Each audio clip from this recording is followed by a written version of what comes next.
Ramadan, jour 10. Le bilan de la miséricorde. Depuis le début de ce mois, nous avons accueilli Ramadan comme un invité. Un invité qui n'est pas venu simplement modifier nos horaires ou nos habitudes, mais réorganiser doucement nos cœurs.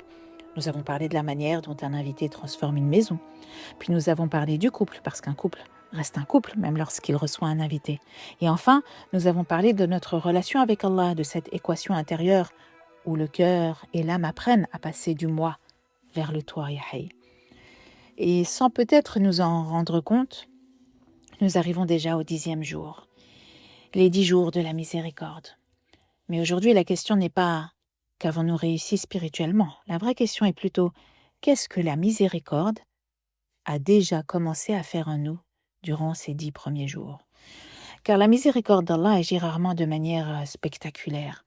Elle est souvent discrète. Elle ne commence pas quand nous devenons meilleurs, elle commence quand Allah nous permet de revenir vers lui. Vous vous souvenez du hadith que nous avons évoqué, cet homme qui croyait dans les précédentes capsules tout avoir perdu dans le désert avant de retrouver sa monture. Ce hadith nous apprenait une chose essentielle. Nous pensons revenir vers Allah par effort, alors qu'Allah accueille déjà notre retour avec une joie que nous ne pouvons imaginer. Peut-être que ces 10 premiers jours étaient exactement cela. Pas 10 jours de performance, mais 10 jours d'accueil. Comme si Allah avait d'abord dit « Entre, reviens, apaise-toi », avant même de nous demander de nous transformer profondément. Car la rahma précède toujours le changement. Un invité bienveillant n'entre pas dans une maison pour juger immédiatement ce qui manque. Il s'assoit d'abord, il apporte une chaleur, il rend l'atmosphère habitable. Ramadan a fait cela avec nos cœurs. Il a ralenti nos rythmes, affaibli certaines illusions, réouvert des espaces oubliés entre nous et Allah. Et peut-être que le vrai bilan de ces 10 jours n'est pas « ai-je assez fait ?», mais plutôt « ai-je accepté d'être rejoint par la miséricorde d'Allah ?» Car Allah nous révèle quelque chose de fondamental dans un hadith qudsi. Ma miséricorde l'emporte sur ma colère. Sahih al-Bukhari wa Muslim.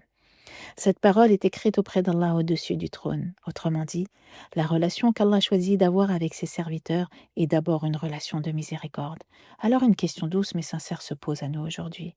Si la miséricorde d'Allah l'emporte sur sa colère envers moi, envers nous, est-ce que ma miséricorde à moi l'emporte sur ma colère envers les autres ? Envers ceux qui vivent avec moi, envers ceux qui me déçoivent, envers ceux qui ne répondent pas à mes attentes et parfois même envers moi-même. Car accueillir un ramadan de miséricorde ne signifie pas seulement recevoir la rahma divine. Cela signifie apprendre à devenir à notre échelle humaine des êtres qui prolongent cette miséricorde autour d'eux.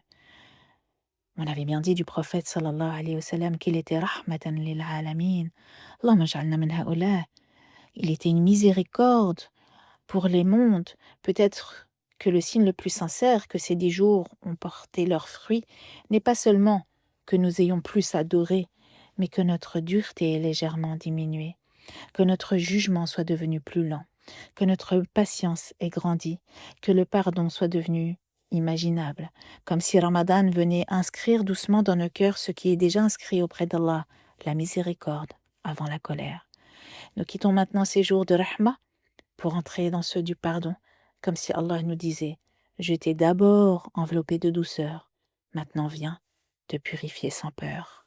Alors aujourd'hui, au 10e jour, arrêtons-nous un instant intérieurement.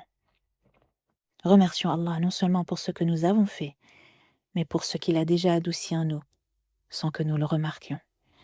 Car la miséricorde n'est pas la récompense du chemin, elle est la porte. Et peut-être que le plus grand signe que Ramadan agit déjà en nous est simple, un cœur et une âme un peu plus doux qu'ils ne l'étaient il y a 10 jours.